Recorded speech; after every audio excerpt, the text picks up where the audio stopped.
Kamusta mga ka-epic anime recap? Ngayon, hindi lang basta anime ang pag-uusapan natin. Dadalhin ko kayo sa isa sa pinaka-nakakatakot na urban legends tungkol sa ating paboritong cartoon, na SpongeBob SquarePants. Ang episode na ito ay kilala bilang Air Mist, isang umano'y lost episode na hindi kailanman na ipalabas sa telebisyon. Pero totoo nga ba ito? Tara, tuklasin natin.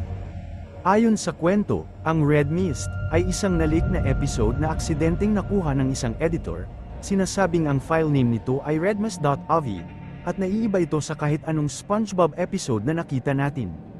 Sa simula ng episode, si Squidward ay tumutugtog ng klarineta, pero parang wala siya sa mood, ang mga mata niya ay malungkot, at ang tono ng musika ay mabigat. Sa kalagitnaan, maririnig ang mga kurot sa background, parang mga umiiyak o sumisigaw na tao, na hindi normal para sa SpongeBob universe.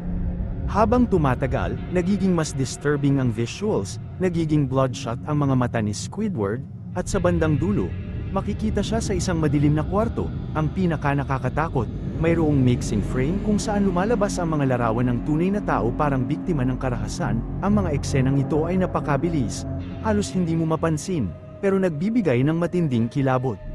Biglang nagdilim ang paligid, unti-unting nagiging pula ang screen, at lumalabas ang isang disturbing visual, si Squidward na nakaupo sa kanyang kama, nakatingin sa sahig, malungkot, at tila nawawala ng pag-asa, napapalibutan siya ng kadiliman, at ang tanging liwanag ay nanggagaling sa mapulang background.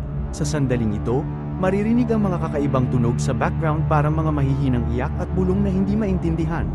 Hindi lang dito nagtatapos ang unsettling visuals. Sa ilang frames, makikita ang nakakatakot na detalye, si Squidward ay umiiyak na ngayon, pero sa halip na tubig, dugo ang lumalabas mula sa kanyang mga mata, nakayuko siyang muli, at parang wala ng pag-asa, mayroong isang frame na tumagal ng kalahating segundo lamang, pero sobrang disturbing, ang mukha ni Squidward ay mas naging distorted parang sinisipsip ng dilim, ang eksenang ito ay sinasabing hindi kayang panuorin ng maraming tao nang hindi natatakot.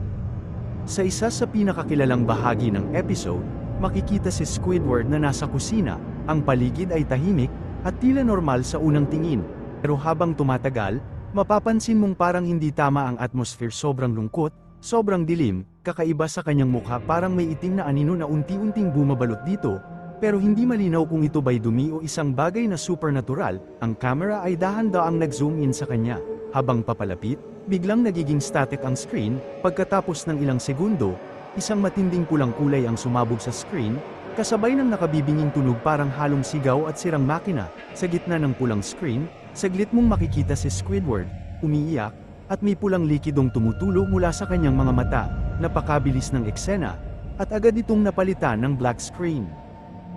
Pagkatapos ng madilim na screen, biglang lumitaw ang isang bagong eksena. Si SpongeBob at Patrick ay nakatayo sa gilid ng isang bangin, ang paligid ay mapula, na parang isang napakalaking napapalibutan ng dugo ang langit, ang kanilang mga mata ay mukhang abnormal itim ang mga ito, na may pulang liwanag na tila nagbabaga, habang nakatingin ang dalawa sa camera, maririnig ang kanilang bulong na parang paulit-ulit, wala ng pag-asa, tapos na ang lahat.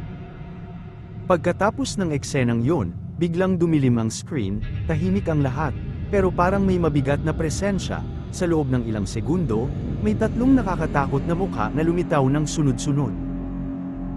At ayan ang kwento ng Red Mist, ang SpongeBob Lost episode na nagbigay ng takot sa maraming fans. Sa huli, ang kwento bang ito ay totoo o likha lamang ng imahinasyon? Iwan nyo ang inyong opinyon sa comment section. Kung gusto nyo pa ng ganitong klaseng kwento, huwag kalimutang mag-like, mag-subscribe, at pindutin ang bell icon para lagi kayong updated.